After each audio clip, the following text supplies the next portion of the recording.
Bienvenue sur la chaîne Ambassadeur pour Christ TV.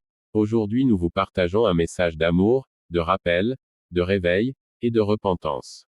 Bien-aimé, la vie éternelle est une affaire individuelle. Quand tu mourras tu seras seul, personne ne sera avec toi, tu affronteras toi-même ton éternité, soit dans la gloire éternelle, soit dans la honte éternelle.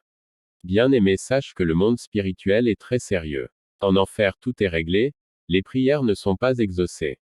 Toi, qui te dis chrétien, réexamine encore ta vie pour voir si tu es vraiment chrétien, car plusieurs croient être chrétiens, alors qu'ils ne le sont pas. Un vrai chrétien doit vivre dans la sainteté, la justice et la vérité.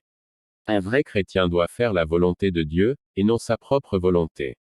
Un vrai chrétien ne peut pas être fanatique ou supporter d'une équipe de football. Un vrai chrétien ne peut pas divorcer et se remarier. Un vrai chrétien ne peut pas vivre dans la prostitution et espérer aller au paradis. Un vrai chrétien ne peut pas s'habiller d'une manière mondaine. Un vrai chrétien ne peut pas passer son temps devant la télévision laïque en train de regarder des films, des séries, de comédies, de dessins animés, de musique mondaine qui ne glorifie pas le Seigneur. Un vrai chrétien ne peut pas être ami du monde et prétendre être ami de Dieu. Un vrai chrétien ne peut pas affaisser son pantalon au nom de la mode. Un vrai chrétien ne peut pas utiliser de produits éclaircissants pour changer la couleur de sa peau.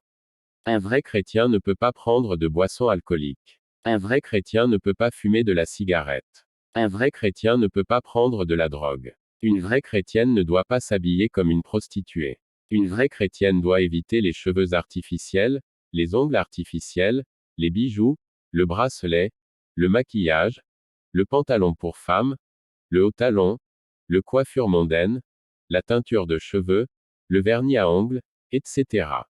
Un vrai chrétien ne doit pas avoir la jalousie, la haine, la médisance, la cupidité, la colère, l'orgueil, la mauvaise humeur, les querelles.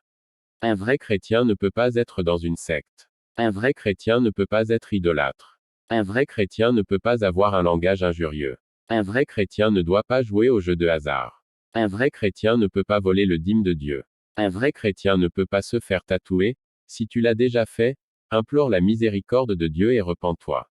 Un vrai chrétien ne pratique pas la chirurgie esthétique. Un vrai chrétien doit avoir une relation personnelle avec Dieu, en priant, et en jeûnant, en lisant la Bible et en méditant sur la parole de Dieu. Un vrai chrétien doit fréquenter une bonne église, où l'on prêche la sainteté du corps, de l'âme et de l'esprit, pas d'évangile de prospérité, car il n'y a pas de salut sans église. Bref, un vrai chrétien doit avoir un caractère céleste, calqué sur le fruit du Saint-Esprit, c'est-à-dire l'amour, la joie, la paix, la patience, la bonté, la bénignité, la fidélité, la douceur et la tempérance.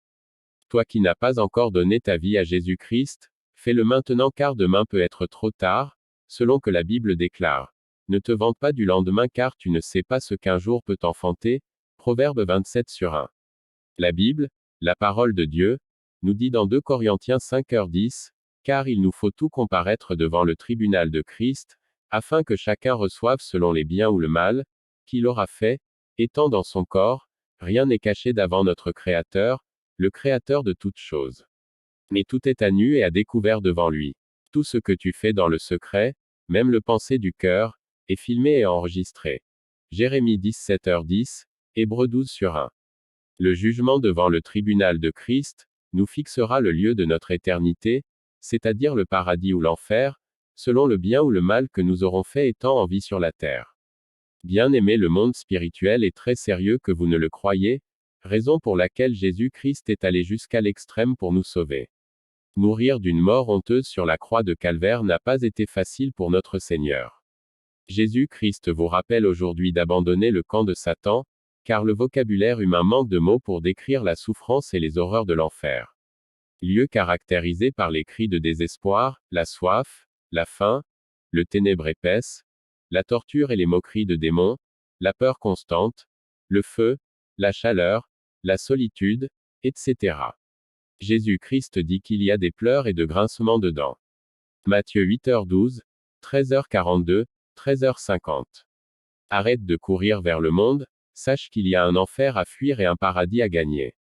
Lisons, Apocalypse 21/8, pour le lâche, les incrédules, les abominables, le meurtrier, les impudiques, les enchanteurs, les idolâtres et tout le menteur, leur part sera dans le temps ardent de feu et de soufre, ce qui est la seconde mort.